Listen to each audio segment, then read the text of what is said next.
تو اب اگر ان کے پاس پیسہ زیادہ ہو تو یہ تمہیں مشرک قرار دے دیں گے، تمہاری باتیں ویسی نکل آئیں گی۔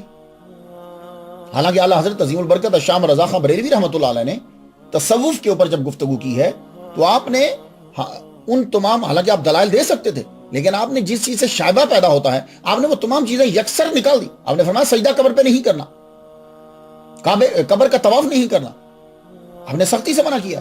اور کوئی بندہ جا کے کرتا ہے تو ہماری ذمہ داری کیا ہے؟ تو مزارات کے اوپر اگر شرک ہو رہا ہے تو اس کا مطلب یہ ہوا کہ مزارات اڑا دیے جائیں۔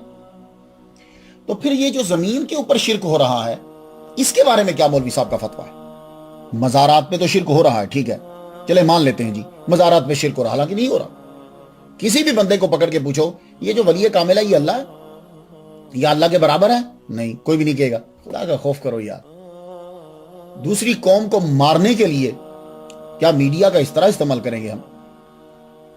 تو مزارات میں اگر شرک ہے تو لوگوں کو ایجوکیٹ کرنا چاہیے کہ بھائی دیکھو، جیسے اعلیٰ حضرت نے فرمایا سجدہ نہیں کرنا، قبر کا طواف نہیں کرنا، یہ نہیں ہے کہ اس کو اڑا دیا جائے۔ اب آپ مجھے بتائیے، میں تو یہ سمجھ رہا ہوں کہ یہ وہ قوم ہے جس کے بارے میں حضور نے فرمایا تھا کہ نمازیں بہت پڑھیں گے، روزے رکھیں گے، حج کریں گے، سارے نیکی کے عمل، قرآن بہت پڑھیں گے، لیکن ایمان سے نکل چکے ہوں گے۔ ایمان سے نکل چکے، ایمان تو جیسے تیر کمان سے نکل چکا ہوتا ہے، ایمان ان سے، یہ ایمان سے ہٹ گئے۔ کیا نشانی ہے؟ وہ مسلمانوں کو قتل کریں گے، مشرکوں کو چھوڑ دیں گے۔ جاؤ جا کے دیکھ لو کہ گرجے سلامت کر رہے ہیں، مندر سلامت ہیں، مندروں کو نقصان نہیں، کہ جہاں شرک ہو رہا ہے پتھر سامنے رکھ کے وہ سلامت ہیں، اور جہاں ذرا شائبہ ہے اس کو اڑا دیا جا رہا ہے۔ تو محمد مصطفیٰ صلی اللہ علیہ وآلہ وسلم کا فرمان علی شان جو ہے قبر کی بے حرمتی سے منع کیا، قبر کی تعظیم ہے۔ محمد مصطفیٰ صلی اللہ علیہ وسلم جب معراج کی رات جا رہے ہیں تو فرماتے ہیں مررت بقبر موسیٰ وہو قائم یصلی فی قبرہ، میں موسیٰ علیہ السلام کی قبر کے قریب سے گزرا۔ مررت علی نہیں ہے، قریب سے گزرا، اوپر سے نہیں گزرے۔ کیوں؟ یہ ادب سکھا رہے ہیں۔ اللہ اکبر جل شان۔ اب مزارات گرانے کا ایک مقصد کیا ہے؟ ویسے تو بہت سارے مقاصد ہیں، اس کے پیچھے جب تحقیق کریں گے تو بعد آپ کو پتہ چل جائے گا کہ کیا راز تھا، یہ کون لوگ تھے۔ مزارات گرانے کا مقصد جو ہے وہ ایک یہ ہے کہ لوگوں کو اس عقیدے پر لایا جائے جو ہمارا عقیدہ ہے۔ لوگ یہ سمجھتے ہیں کہ ولیوں میں طاقت ہے، اس لیے اس مزار کو اڑا دیا جائے تاکہ لوگوں کو پتا چلے کہ یہ کچھ نہیں کر سکتے۔ دیکھو ہم نے بم سے اڑایا، ہمارے کیا کیا انہوں نے ہمارا، تو وہ یہ عقیدے کو ثابت کرنے کے لیے وہ یہ کام کرتے ہیں۔ تو ایک بات یاد رکھنا کہ اگر تم نے کسی ولی کو تنگ کیا ہے، اس کے جسد انور کی بے حرمتی کی ہے، اور یہ بتلانا چاہتے ہو کہ اس نے ہمارا کیا کیا، کاش کہ وہ ٹی وی والا اس بندے کی بھی مووی ہمیں دکھا دیتا کہ جس بندے نے اس مزار پر حملہ کیا وہ کس کتے کی موت مرا اور کیسے مرا، کاش کہ وہ ٹی وی یہ بھی دکھا دیتا، لیکن وہ کوئی نہیں دکھاتا، وہ کوئی نہیں دکھاتا، وہ کوئی نہیں دکھاتا۔ اور یہ بات یاد رکھنا، ولیوں کو تکلیف دینے سے کوئی آدمی بچے گا نہیں۔ وہ کیوں نہیں بچے گا؟ اب سب یہ لوگ یاد کر لیجیے، حدیث غلط ہو تو میں مجرم ہوں۔ بخاری شریف میں من عاد علی، لفظوں میں اختلاف ہے تھوڑا سا لفظ، بخاری اور مشکا شریف، من عاد علی ولی فقد آذنتہ بالحرب، جس نے میرے ولی سے دشمنی کی میں اسے اعلان جنگ کرتا ہوں۔ اب جو آدمی ولیوں کے اوپر اسلحے کے ساتھ حملہ کر رہا ہے تو بدلے میں اللہ کہتا ہے کہ میں اعلان جنگ کرتا ہوں۔ اب اللہ کا اعلان جنگ کیا ہے؟ تو اللہ کا اعلان جنگ سن لیجئے، غور سے سن لیجئے کہ وہ اپنی لائف میں تو شاید اچھا گزرا ہو، لیکن جب وہ مرے گا تو وہ پھر کتے کی موت مرتا ہے۔ یہ بات یاد رکھیے، اس کی شکل پھر کوئی نہیں دیکھ سکتا، اور یہ دنیا میں ہو چکا ہے اور دنیا نے دیکھا ہے۔ یہ ہے اللہ کا اعلان جنگ۔ تو جب آپ اس کے دوستوں کے ساتھ اعلان جنگ کرو گے، یعنی ہتھوڑے لے کر آ جاؤ گے، جیسے صومالیہ میں ہتھوڑے لے کر آ جاؤ گے، مزارات گراؤ گے، تو کیا سمجھتے ہو کہ تم بچ جاؤ گے؟ نہیں۔ اب مصیبت یہ ہے کہ اس کی ہے، اور آپ سن لیجیے، اور بڑا مشکل وقت آ گیا یہ کہ جو اولیاء کرام ہیں ان کے مزارات کی توہین کی جا رہی ہے۔ توہین کرنے کے بعد پھر لوگوں کو میڈیا پہ بتایا جاتا، دیکھا کچھ ہوا، ہم نے مزارات گرا دیے، کچھ ہوا۔ تو سنیے، صرف اولیاء کرامی نہیں، انبیاء کو، صحابہ کرام کو بھی اس ادوار میں تکلیف دی گئی۔ حضرت بلال کو تکلیف دی گئی، رائٹ؟ لوگ کامیاب تو ہو گئے تھے نا تکلیف دینے میں، کتنا عرصہ زندہ رہے؟ حضرت حمزہ تکلیف دی ان کو، کتنے عرصہ زندہ رہے؟ ٹھیک ہے نا؟ تو وہ اس عرصے میں تو کہہ سکتے تھے کہ ہمیں کچھ ہوا، بعد کی بات چھوڑو۔